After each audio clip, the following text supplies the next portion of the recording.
둘, 셋 하면요, 파라클레이토스라고 인사해 볼게요. 둘, 셋, 파라클레토스. 설명을 해드려야 될 것 같아요. 같이 한번 따라해 주세요.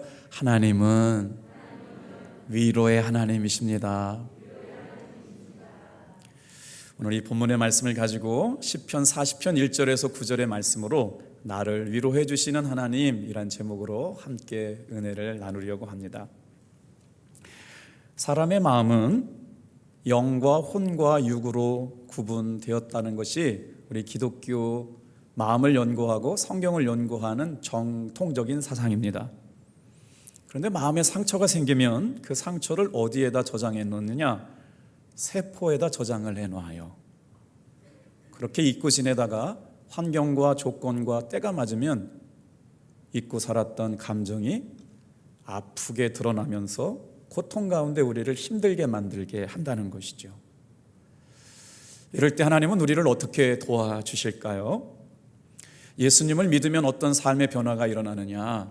예수님을 믿는 순간 여러분, 하나님께서 우리의 영을 바꾸어 주십니다. 그리고 예수님을 믿는 순간 어떤 역사가 일어나냐면 믿음의 문이 열려서 우리의 영 가운데 찾아오신 하나님께서 저와 여러분들을 위로해 주시는 하나님을 만나게 될 줄로 믿습니다. 말씀을 준비하다가 위로라고 하는 단어를 신약사전을 찾아봤더니 뜻밖의 헬라어로 파라클레시스라고 하는 단어로 쓰였다는 걸 알게 됐어요. 저는 성령님만 파라클레이토스라고 하는 단어를 알았는데 오늘 말씀을 준비하다가 위로라고 하는 단어를 찾아봤더니 파라클레시스라고 하는 단어를 썼어요. 깜짝 놀랐어요. 왜냐하면 위로라고 하는 단어 속에 성령님의 단어가 바로 위로라고 하는 단어가 뭐냐면요, 곁에 부르다. 놀랍잖아요. 성령님은요, 저와 여러분들을 이곳에 왜 나오게 하셨느냐? 곁에 불러서 위로하려고 부르신 줄로 믿습니다. 자, 하나님께서 우리가 예배를 드리는 걸 왜 귀하게 여기셨냐면 지치고 피곤한 인생들을 향해서 곁에 두고 위로해 주시려고 부르셨다. 그래서 위로라고 하는 단어는 놀랍게도 성령이라고 하는 같은 어근을 쓰고 있어요. 파라클레토스. 오늘 이 귀한 예배의 자리에 나와 있는 사랑하는 성도 여러분, 예배 시간 내내 위로해 주시는 하나님의 살아계심을 경험하게 되기를 축복합니다. 오늘 본문 시편 40편은 우리 기독교 신앙을 가지고 있는 분들이 참 좋아하고 암송하는 말씀이거든요.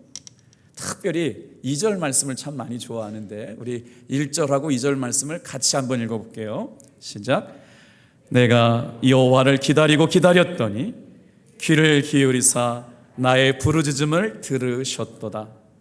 나를 기가 막힌 웅덩이와 수렁에서 끌어올리시고 내 발을 반석 위에 두사 내 걸음을 견고하게 하셨도다. 누가 만약 저에게 예수 믿는 이유가 뭐냐고 묻는다면 오늘은 이렇게 설명할 수 있을 것 같아요. 하나님께서 나를 부르셔서 곁에 두시려고 나를 불렀습니다. 하나님께서 나를 곁에 두고 부르신 것만 아니라 내 발을 견고하게 세워주시려고 나를 불렀습니다. 오늘 인생에 나 혼자가 아닙니다, 여러분. 하나님께서 저와 여러분을 사랑하시고 견고하게 세워주시고 우리의 마음을 위로하시고 치료하시려고 곁에 두시려고 부르신 줄로 믿습니다. 오늘 2절 말씀을 묵상하면서 여러분 어디다가 밑줄을 치고 싶으신가요? 저는 기가 막힐 웅덩이에다가 밑줄을 쳤어요. 오늘 이 시편 40편은 다윗의 믿음의 고백이거든요. 얼마나 어려운 일을 만났는지 기가 막힐 웅덩이라고 자신의 삶의 마음을 그렇게 표현했어요. 그리고 나서 기도를 시작합니다. 하나님을 기다리고 있다. 예배는 뭐예요? 하나님은 지금 여러분을 보고 계세요. 오늘도 저희 교회 처음 오신 분들이 계시네요.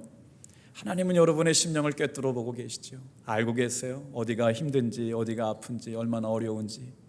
그런데 말씀이 얼마나 은혜로워요? 하나님을 기다렸어요. 또 기다렸어요. 그리고 기도했어요. 어떻게 기도했어요? 부르짖으며 기도했어요.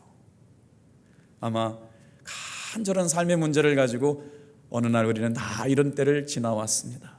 근데 감사한 게 뭐예요? 기다리고 부르고 하나님의 이름을 불렀더니 은혜가 뭐냐? 들어주셨다는 거예요. 오늘 우리가 예배하는 이 가운데도 하나님은 보이시지 않지만 저와 여러분의 심령 위에 하나님이 임하고 계십니다. 어떻게요? 기가 막힐 웅덩이에 빠져있는 것 같은 나에게 임하셨어요. 그래서 뭐라고 말씀하세요? 수렁에서 끌어올려 주시겠다고 말씀하십니다. 그리고 더 이상 깊은 수렁에 빠져있지 않게 내 발을 반석 위에 투사 내가 걸어가는 걸음을 견고하게 해주시겠다는 것, 이게 우리가 하나님을 예배하고 예수를 믿고 살아가는 이유입니다. 오늘 말씀은 두 가지 상황이 명백하게 대조를 이루고 있는데, 웅덩이에 빠져있는 사람이 하나 등장하고 3절에 갔더니 어떤 사람이 나와요? 하나님께서 견고하게 해주심을 힘입어서 새 노래로 찬양을 부르는 사람이 등장합니다. 여러분, 어떤 사람이 기가 막힐 웅덩이에 빠져있는 사람일까요? 성경에서 웅덩이에 빠졌던 사람 그러면 생각나는 사람이 누가 있어요? 역시 성가대가 빠르시네요. 창세기 37장에 보면 깊은 웅덩이에 빠져있던 꼼쟁이 요셉 이야기가 등장합니다. 요셉은 나이가 많이 들었던 아버지가 늦게 본 아들이었기 때문에 다른 형제들보다 붉은 채색 옷을 입혀서 키웠다는 거예요. 그런데 이 요셉이요, 다른 형제들과 다르게 자꾸 꿈을 꾸어대요. 그리고 나서 형들한테 만나서 하나님이 나에게 이런 꿈을 주었다고 자꾸 꿈 얘기를 합니다. 그랬더니 형들이 그게 미움이 됐던 거예요. 창세기 37장 18절부터 24절의 말씀을 압축해서 설명드려 볼게요. 형들은 그를 미워하고 그를 죽이려 하여 한 구덩이에 던져 버리고. 형이 그러면 안 되는 거 아닙니까? 저도 형이 많아가지고 좀 억울한 게 있어요. 얘기하면 이제 방송 보고 있을 건데, 넷째 형이 그래서 넷째 형이 저를 때렸어요. 세보러 안 간다고 막 그러고 아주 괴롭겠어요. 그래서 막 어느 날은 입을 뒤집어 쓰고 울었어요. 진짜 하나님 왜 나를 막내로 태어나게 했나이까. 그런데요, 제가 군대 가서 회개했어요. 저는 형들이 군대 가가지고 그렇게 어려운 군 생활을 하는지를 모르고, 군 생활할 때 위문 편지를 한 통도 안 보내준 아주 이렇게 인색한 막내 동생이었는데, 세상에 그렇게 나를 때렸던 넷째 형이 편지를 보냈어요. 사랑하는 막내 동생 석기야, 세상에 화장실 가가지고 내가 얼마나 많이 울었는지 몰라요. 유격훈련 PRI 다 아시죠? 군대 갔다 온 분들이요. 그리고 나서 이제 실사격을 하는 날이 된 거예요. 고총을 하고 받들어 총 빵! 세상에 태어나가지고 처음 듣는 총소리를 듣고 눈물을 흘리지 않을 수가 없었어요. 우리 형들도 다 이런 과정을 통해서 군대를 제대했는데 어떻게 이 힘든 군생활 잘 이기라고 편지 한 통을 안 했냐. 회개 많이 했어요 제가. 그랬더니 넷째 형님이 그냥 저 때린 거 후회하고 나서 이렇게 편지를 써줬는데, 여러분 자녀들이 군대에 있걸들랑 위문 편지를 써주시길 바랍니다. 자, 그를 죽여 한 구덩이에 던지고 그 꿈이 어떻게 되었는지 보자고 하면서 말씀을 읽다 깜짝 놀랐어요. 형들이 요셉이 꿈쟁이인 걸 알았습니다. 그리고 나서 성경에 뭐라고 써놨느냐, 그가 꿈을 이야기하고 다녔는데 그의 꿈이 어떻게 되었는지 보자고 얘기했어요. 사랑하는 성도 여러분, 교회를 오실 때 여러분의 얼굴이 환한 걸 보고 예수 믿는 사람들은 뭐가 달라도 다르다라고 하는 것이 보여지기를 주님의 이름으로 축복합니다. 아주 죽을 상을 가지고 와서 설교 내내 머리를 한 번도 들지 않고 있다가 그냥 그렇게 가시면 예수 믿는 사람도 별 수 없구나 라고 이야기할지도 모르겠어요. 그런데 오늘 이 시간 찬양하는 가운데, 기도하는 가운데, 말씀을 듣는 가운데 어둠이 떠나가기를 주님의 이름으로 축복합니다. 근심이 떠나가기를 주님의 이름으로 축복합니다. 불안과 염려가 떠나가기를 주님의 이름으로 축복합니다. 왜냐고요? 우리가 믿는 하나님은 위로해 주시는 하나님이기 때문에. 우리의 마음이 바뀌면 얼굴이 바뀌고요, 얼굴 표정이 바뀌면 우리의 습관이 바뀌고 인생이 바뀔 줄로 믿습니다. 놀랬어요. 형들이 요셉을 깊은 우동이에 던져버리고 웅덩이에 던져버리고 한 구덩이에 던져버리고 그의 꿈이 어떻게 되는지를 지켜보자고 얘기하면서 애굽 상인들에게 사랑하는 동생 요셉을 팔아버린 겁니다. 요셉의 인생을 그래서 뭐라고 그러느냐, 팔려버린 인생. 여러분, 얼마나 태어나자마자 사랑받아야 될 형들에게서 팔려버린 인생 이야기. 오늘 깊은 기가 막힐 웅덩이만큼 인생의 절망이 어디 있을까요? 아무것도 할 수 없는 무기력이 보이지 않나요? 아무것도 기대할 수 없는 연약함과 영혼의 암흑기를 지나는 때가 있습니다. 이 시를 쓴 다윗도 얼마나 기가 막히면 기가 막힌다고 표현했을까요? 감당하기 어려운 삶의 문제가 있었다는 것이죠. 그때 깊은 웅덩이에 빠진 요셉의 마음이 어땠을까요? 그리고 나서 여러분, 여기 주목해 볼 단어가 있습니다. 다 같이 한번 따라해 볼까요? 그 일이 지나고 나서. 고난의 때는 지나가게 되어 있습니다. 눈물의 때도 지나가게 되어 있습니다.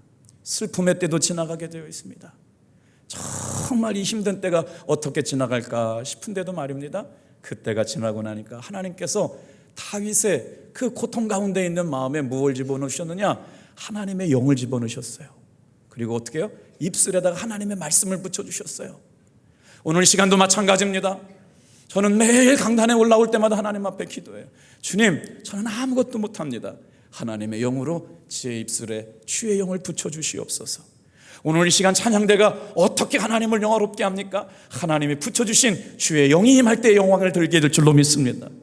그리고 나서 그 일이 지나고 나서 어떤 일이 일어나요? 새 노래를 부르기 시작해요. 교회에 나올 때는 힘들었지만, 교회에 나올 때는 괴로웠지만, 교회에 나오시기까지는 눈물 났지만, 이 시간 예배를 통하여 하나님께서 새 영을 부어주시고 새 은혜를 주시고 새 힘을 주시고 새 마음을 주심을 믿으시는 분만 크게 아멘 할까요? 할렐루야. 우리 같이 2절 말씀 다시 한번 읽어볼게요. 시작. 나를 기가 막힐 웅덩이와 수렁에서 끌어올리시고 내 발을 반석 위에 두사 내 걸음을 견고하게 하셨도다. 흔들리지 않으면서 가는 사람이 누가 있어요? 울지 않고 사는 사람이 누가 있어요? 눈물 나지 않으면서 하루를 마감할 수 있는 사람이 누가 있어요? 그런데 하나님께서 내 흔들거리고 비틀거림을 견고하게 하시고 나의 발걸음을 견고하게 하시기 위해서 저와 성도 여러분을 곁에 두시려고 불러주셨다. 이게 은혜입니다. 사실 시편 40편은 진정한 은혜는 처음부터 마지막까지 읽어야 돼요. 다윗의 고백을 보니까 사울의 박해 때가 아닌가 생각됩니다. 도피 생활을 해야 됐어요. 생명을 지키기 위해서 미친 적도 했어야 됩니다. 사랑하는 군사 부하 600명과 함께 아둘람 굴에 숨어서 동굴에 숨어 지내기도 했어야 됐어요. 블레셋 사람들과 싸울 때는 길보아 산에서 사울의 전사함의 시대가 끝나기까지 얼마나 어려운 날 동안 목숨을 부지하기 어려울 만큼 사랑하는 자식 압살롬에게는 반란을 통해 가지고 심장에 찢어지는 비통함을 겪기도 했지요. 그런데 기도의 응답을 노래하고 찬송이 터져나오고 하나님의 뜻을 이해하고 그렇게 되다 보니까 즐겁고 행복한 인생이 되었다고 노래하고 있는 것이죠. 그런데 갑자기 11절부터 17절 분위기가 달라져 가요. 이렇게 은혜를 노래했던 다윗이 하나님 앞에 이런 기도를 드려요. 11절부터 17절 여러분 마음에 와닿는 다윗의 감정의 언어를 한번 밑줄 쳐보세요. 주여 주의 긍휼을 내게서 거두지 마소서. 나를 좀 항상 보호해 주소서. 수많은 재앙으로 인하여 나를 둘러싸고 있는 죄악 때문에 내가 견딜 수가 없습니다. 끊임없이 끌어오는 육신의 정욕과 안목의 정욕과 이생의 자랑이 자리를 두르고 있는데 마치 그것이 머리털보다도 많은 죄가 나를 감싸고 있다는 거예요. 그래서 어떻게 됐대요? 낙심하게 되었다고요. 낙심하게 되었다고요. 인생의 어려운 문제 때문에 무슨 문제인지는 모르지만 낙심하게 되었다고요. 머리털보다 더 많은 나의 죄 때문에 하나님 앞에 이것밖에 못 되나 좌절하고 낙심하게 되었다고요. 여호와여 나를 구원하소서. 속히 좀 나를 좀 구원하여 주옵소서. 우리 17절은 같이 읽어볼게요. 시작. 나는 가난하고 궁핍하오나 주께서는 나를 생각하시오니 주는 나의 도움이시고 나를 건지시는 이시라 나의 하나님이라. 아멘. 이게 조금 이건 크게 읽어야 될 것 같아요. 믿음을 담아가지고 다 같이 한번 따라합시다. 주여 나를 좀 생각해 주옵소서. 주는 나의 도움이시나이다. 건지시는 분이세요. 위로해 주시는 분이세요. 여기서 파라클레토스라고 하는 단어가, 파라라고 하는 단어가 곁에 서다는 말이에요. 클레토스라고 하는 단어가 네 가지 의미가 있어요. 위로자, 돕는 자, 상담자. 여러분, 성령 하나님은 우리가 모시고 예배할 때 어떤 역사가 일어나느냐? 치료하시고요, 도우시고요, 상담해 주시고요, 위로해 주시는 분인 줄로 믿습니다. 그런 6월 한 달 새롭게 시작하면서 여러분, 이 6월 한 달에는 성령님의 은혜 아래 있게 되기를 축복합니다. 그러니 오늘 계속 이 말씀을 좀 묵상하면서 영적으로 예수를 잘 믿고 신앙생활 잘 하려고 했는데도 불구하고 영적인 어두움의 때, 시련의 때가 다가온다는 걸 다윗을 통해서 말씀해 주고 있는 것이에요. 오늘 여러분, 이런 인생의 위기 가운데 하나님은 나를 어떻게 위로해 주시는지 오늘 시간 안에 세 가지를 묵상하려고 그래요. 첫 번째로 한번 따라해 볼게요. 웅덩이와 수렁에서 건지심으로 위로하십니다. 결혼 15년 차 되던 한 아내가 있었습니다. 남편이 결혼 초부터 도박을 했대요. 세상에 도박만 하면 괜찮은데 카드도 했답니다. 남편에게 전화 걸으면 항상 부재중이었어요. 그래서 가정경제는 바닥을 칠 수밖에 없었죠. 아내는 가정을 꾸리기 위해서 노력했지만 빚에 허덕일 수밖에 없었습니다. 그렇게 몇 년을 살았느냐? 15년을 살았답니다. 참고 좋아지겠지 했는데 15년을 살아도 좋아지기 어렵다고 판단해서 아이들을 데리고 엄마가 집을 나왔습니다. 남편에 대한 분노와 실망과 원망이 얼마나 컸든지 그 다음부터 몸의 반쪽에 이상 반응이 일어나기 시작했어요. 몸이 붓기 시작하면서 여러분 마비가 오기 시작하는 거예요. 급하게 병원을 갔죠. 그랬더니 의사 선생님이 이렇게 얘기하는 거예요. 당신은 지금 아주 극한 스트레스 때문에 적혈구가 서로 찌들어서 엉겨 붙어가지고 지금 혈전이 돼가지고 혈액순환이 제대로 되지 않는다. 이 순간이 오래되면 큰 어려움을 겪게 되니까 빨리 집중 치료를 받아라. 여러분, 마음이 우리 몸에 미치는 영향력이 시대해요.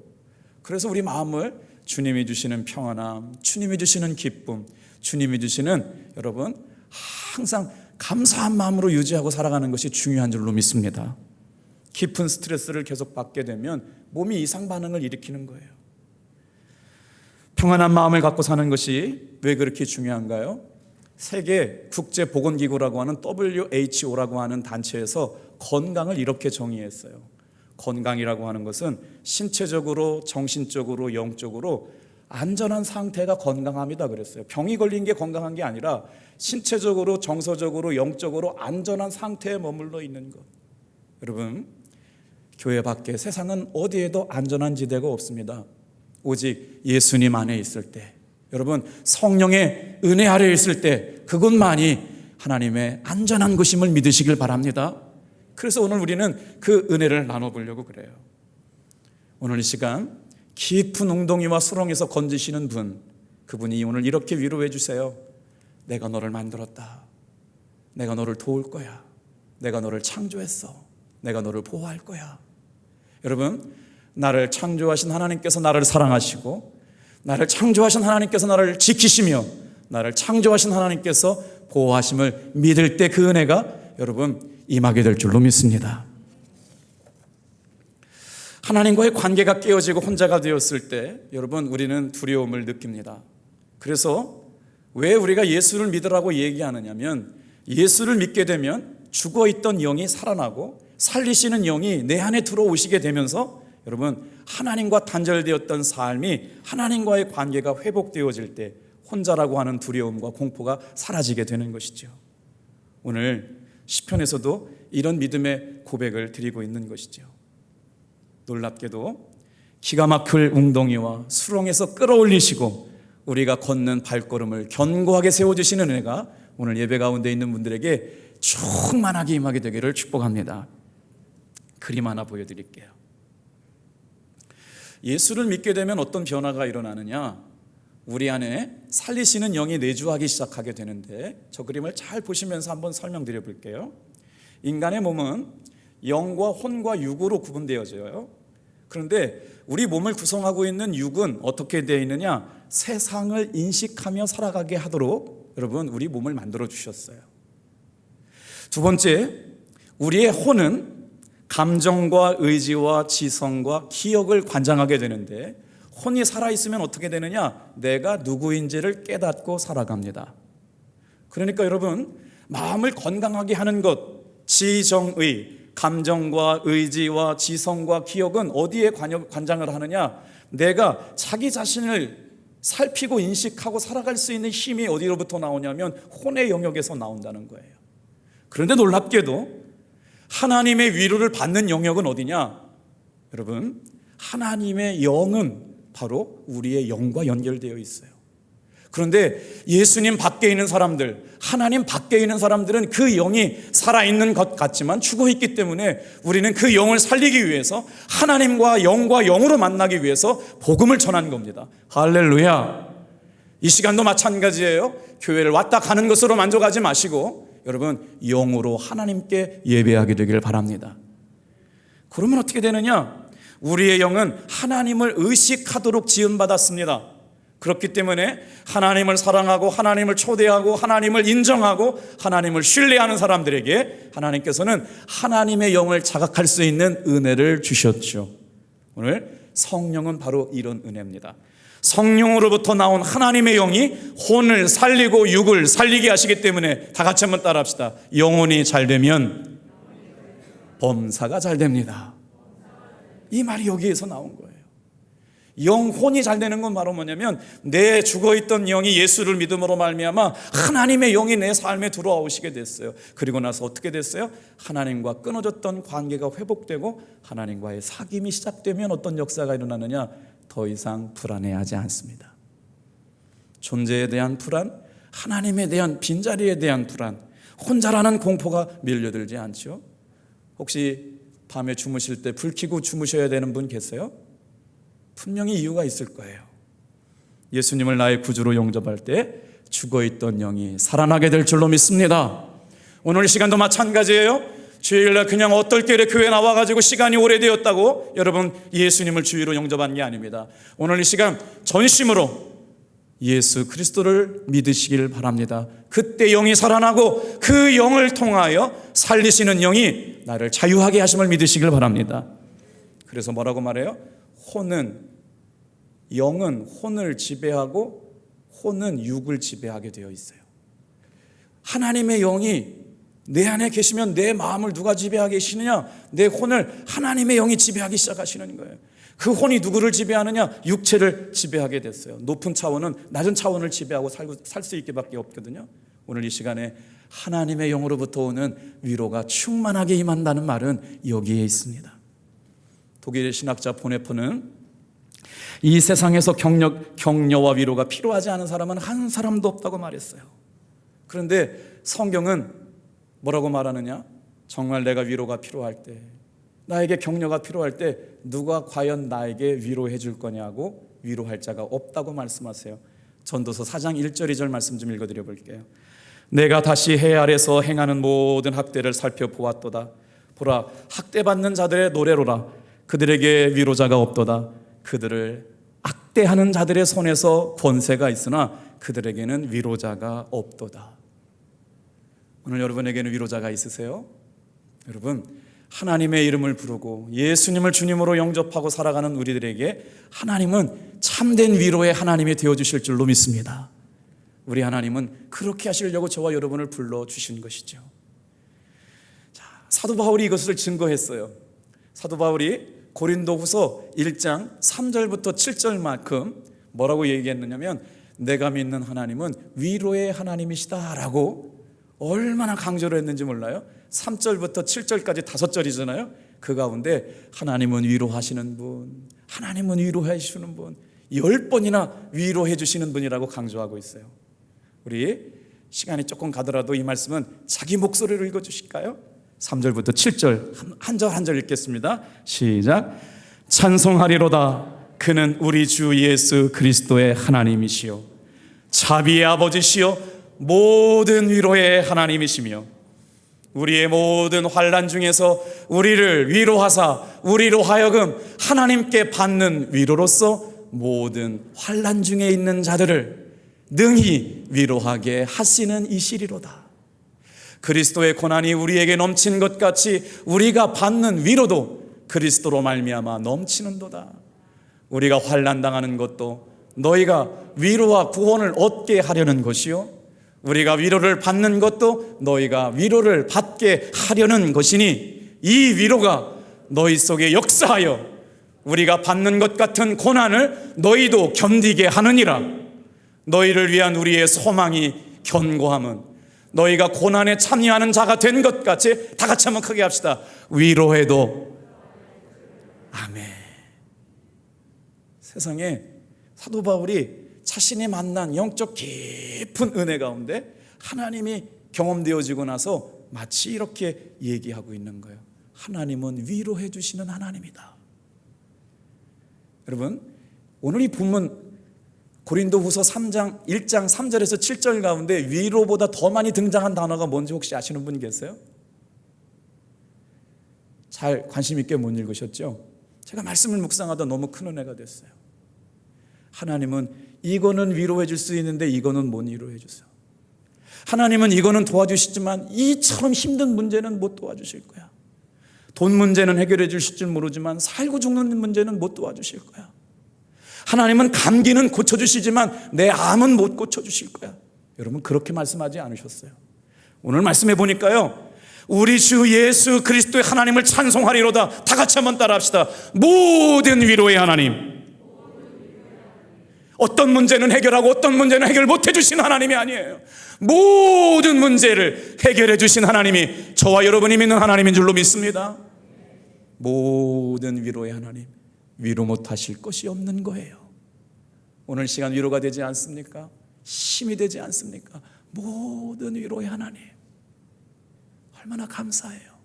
그 하나님이 계속해서 기다리고 계시는 아버지, 참고 계시는 아버지, 용서하시는 아버지 하나님. 오늘 그 은혜와 사랑이 감격되어진 걸 깨닫고 나면 찬양 부를 때마다 눈물이 나죠. 기도하는 걸 듣고 계시는 아버지 하나님, 기억하고 계시는 아버지 하나님. 우리가 4월 첫째부터 마지막 주까지 5월 29일까지 정말 금식하며 길거리에 나가면서 복음을 전했습니다. 과연 몇 사람이나 오게 될까? 저도 부담스럽고 우리 교역자들도 부담스럽고 정말 기도하면서 간절하게 기도했어요. 이렇게 역사하실 줄 알았더라면 더 금식 좀 더 해볼 걸, 더 좀 전도 좀 열심히 해볼 걸. 하나님께서 놀랍게 역사해 주셨어요. 여러분, 예수 믿는 것 그냥 교회 나오는 것 아닙니다. 위로하시는 하나님 만나고 돌아가시길 바랍니다. 치료하시는 하나님 만나고 돌아가시길 바랍니다. 기다리고 계시는 하나님, 여러분 손잡고 곁에 계시는 하나님, 여러분 만나고 돌아가실 수 있기를 바라요. 사도 바울은 이 위로의 하나님을 강조하고 싶어서 이 5절 동안에 말이에요, 위로라고 하는 단어를 10번이나 강조해요. 그런데도 말이에요, 예수 믿는다고 하면서도 자신의 삶을 사주팔자에다 맡기고 점쟁이에게 찾아가 위로를 구하는 사람들이 있어요. 여러분, 성경에도 이렇게 얘기하고 있어요. 하나님이 화가 나셨어요. 도대체 너는 누구냐? 이렇게 위로해 주시는 내가 있는데 누구에게 가서 위로를 받으려고 하느냐? 여러분, 하나님께 위로받지 않으면 엉뚱한 데서 위로받으려고 그래요. 여러분, 하나님의 품 안에 있게 되길 바랍니다. 이사야 선지자를 통해 가지고 이사야 51장 12절의 말씀에 보니까 너는 누구냐? 하나님이 호통치시는 말씀이 나와요. 여러분에게 한 게 아니에요. 같이 한번 읽어볼게요. 시작. 이르시되 너희를 위로하는 자는 나 곧 나이니라. 너는 어떠한 사람이기에 죽을 사람을 두려워하며 풀같이 될 사람의 아들을 두려워하느냐. 이 말씀 이해하셨어요? 사람 두려워하지 말라는 거예요. 인생 의지하지 말라는 거예요. 여러분, 진정한 위로는 사람에게서 나오지 않습니다. 하나님에게서만 임할 줄 믿습니다. 하나님의 위로 경험하지 못하니까 엉뚱한 데 가서 여러분 위로받으려고 하지 마세요. 그 사람은 죽을 사람이래요. 풀과 같이 말라 없어져 버릴 사람인데 너는 과연 누구이길래 하나님의 은혜와 사랑 가운데 있지 못하냐고 말씀하고 있는 거예요. 오늘 이 예배를 통해서 진정한 위로는 하나님께로 임함을 믿고 저와 여러분을 곁에 두어서 위로해 주시려고 불러주셨다. 보혜사란 말은 위로자는 말로 곁에 서서 계시는 분, 오늘 성령 하나님은 이 공간 안에 임하고 계세요. 성도님 사이에서 역사하고 계세요. 하나님을 기다리며 부르짖으며 응답을 부르며 하나님의 은혜를 경험한 사람들 옆에서 역사하고 계시고 그 입에 하나님의 영을 부어주셔서 찬양하게 만드셨어요. 여러분, 모든 위로의 하나님, 온갖 위로의 하나님을 믿고 위로하며 승리하시기를 축복합니다. 자, 어떻게 역사하시는지요? 여호와 하나님을 의지하는 자를 위로하십니다. 우리 3절 같이 한번 읽어볼게요. 시작. 새 노래 곧 우리 하나님께 올릴 찬송을 내 입에 두셨으니 많은 사람이 보고 두려워하여 여호와를 의지하리로다. 하나님을 찬양하는 찬양이 있는 사람, 하나님의 영이 내 입술에 임한 사람, 그리고 나서 그와 함께 하시는 하나님을 보았더니 그와 함께 하신 하나님을 본 사람들이 그를 통하여 하나님을 두려워하게 했대요. 여러분, 누가요? 하나님을 의지하며 살아가는 사람에게, 누구에게도 말할 수 없는 고통을 간직한 채 살아가는 20살 된 자매 이야기입니다. 이 자매는 엄마를 미워했대요. 얼마나 미워했냐면 아주 미워했대요. 어느 날 엄마가 집에 낯선 아저씨를 데리고 왔어요. 그리고 나서 아빠랑 살고 있었던 침대에 그 아저씨와 잠을 자게 된 겁니다. 그날은 못 본 것 하고 지나쳐 버렸지만 그날 이후로부터 엄마만 생각하면 분노가 끓어오르기 시작합니다. 못 본 척하고 방에 들어갔는데 아빠를 생각하니까 울지 않을 수가 없는 거예요. 그리고 나서 그 사건 이후로부터 엄마만 만나면 화가 나고 꼬투리 잡고 말을 잡고 싸우기 시작했어요. 엄마를 미워하는 마음은 분노로 이어졌어요. 도저히 엄마가 용서가 되지 않아서 교회를 다니다가 어떻게 하면 좋냐고 그랬더니 내적 치유 수양회라고 하는 곳이 있는데 주석택 목사님께 가서 한번 상담을 받아보라고 해서 내적 치유 수양회에 가서 참석을 했습니다. 이 목사님 말씀하시면서 이런 말씀을 하시는 거예요. 예수님은 인간의 모든 고통을 알고 계세요. 예수님은 인간의 모든 고통을 체험하셨기에 자매님을 이해하고 계시고 자매님의 아픔을 위로하여 주실 수 있는 분이기 때문에 그 예수님만 바라보시길 바랍니다. 그리고 나서 기도가 깊어지고 찬양하고 말씀을 듣다가 갑자기 그렇게 미워했던 엄마의 얼굴이 또렷이 생각나는 거예요. 그때 목사님께서 가르쳐 주셨대요. 아픔과 고통의 순간이 찾아왔을 때 예수님을 묵상하세요. 예수님의 십자가를 생각하세요. 그리고 예수님께 물어보세요. 예수님, 내가 그렇게 아프고 힘들 때 예수님 어디 계셨어요? 그랬더니 갑자기 예수님의 얼굴이 떠오르면서 예수님도 나처럼 아파하고 계셨다는 게 마음으로 느껴졌대요. 예수님이 못 박히실 때, 예수님이 그 사랑했던 수제자 베드로가 모른다고 부인했을 때, 그토록 사랑했던 12제자 가운데 유다가 예수님을 다른 사람의 손에 팔아 넘길 때 예수님도 비통한 심정 가지고 울고 계셨던 영상이 지나가더래요. 사람들이 조롱하며 침뱉고 옷 벗기고 채찍으로 때리고 창으로 찌를 때 예수님이 울고 계셨다. 내 안에 울고 있는 또 다른 나를 발견하게 된 것처럼 예수님이 그렇게 나처럼 아파하고 계신 것이 보여지더랍니다. 사랑하는 성도 여러분, 도저히 용서가 안 되고 도저히 해결이 안 되는 문제 앞에 마음에 담아두지 말고 그 순간 예수님의 십자가를 떠오르게 되길 바랍니다. 그리고 예수님 그때 어떻게 하고 계셨는지 물으시길 바랍니다.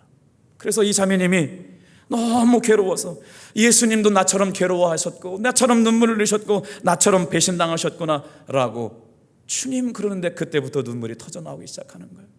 그래서 예수님 어디 계셨어요? 예수님 어디 계셨어요? 예수님 어디 계셨어요? 그랬더니 아무리 묻고 질문해도 대답해 주시지 않더라는 거예요. 그런데 갑자기 누군가 차기를 이렇게 만져주시고 위로하시는 손길이 느껴졌다는 거예요. 예수님은 대답하지 않으셨지만 울고 있는 자신에게 따뜻한 손으로 어루만져 주시는 느낌이 있었대요. 마음속에 예수님께서 자신의 마음을 알고 있는 것 같은 것이 느껴지고 나서부터 지금까지 엄마에 대한 적개심, 분노, 혈기가 눈 녹듯이 사라졌더랍니다. 만들어 놓은 얘기가 아니라 주석대 목사님이 쓰신 책 안에 있는 간증을 하나 가져왔어요. 여러분, 예수 믿는 것은 실제입니다.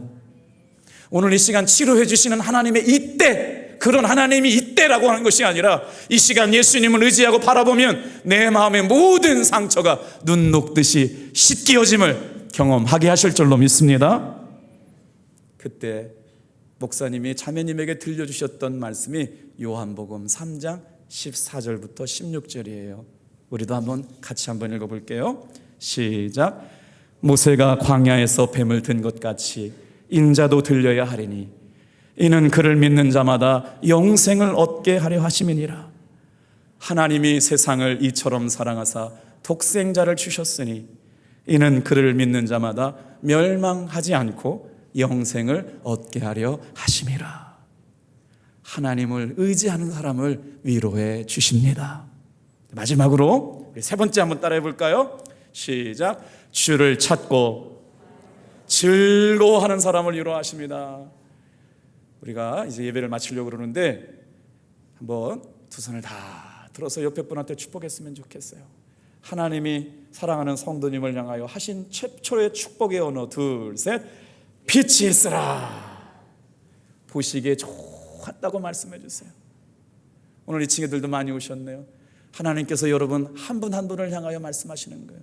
보시기에 좋았더라고 말씀하세요. 내 꼬락선이 보세요. 좋을 게 뭐가 있어요? 정말 내 형편, 내 상황 바라보면 좋을 게 뭐가 있겠어요? 그런데 있는 그대로의 모습을 사랑하시면서 보시기에 좋다고 말씀하시는 그 하나님의 위로를 들어볼까요? 우리 16절 17절 말씀 읽고 마칠게요. 시작. 주를 찾는 자는 다 주 안에서 즐거워하고 기뻐하게 하시며 주의 구원을 사랑하는 자는 항상 말하기를 여호와는 위대하시다 하게 하소서. 나는 가난하고 궁핍하오나 주께서는 나를 생각하시오니 주는 나의 도움이시오 나를 건지시는 이시니 나의 하나님이여 지체하지 마소서. 예수님 안에 있으면 즐겁게 해주시겠대요. 예수님의 안에 있으면 여러분 기쁘게 해주시겠대요. 6월 한 달 이 말씀 붙잡고 승리하는 귀한 성도님들 되기를 축복합니다.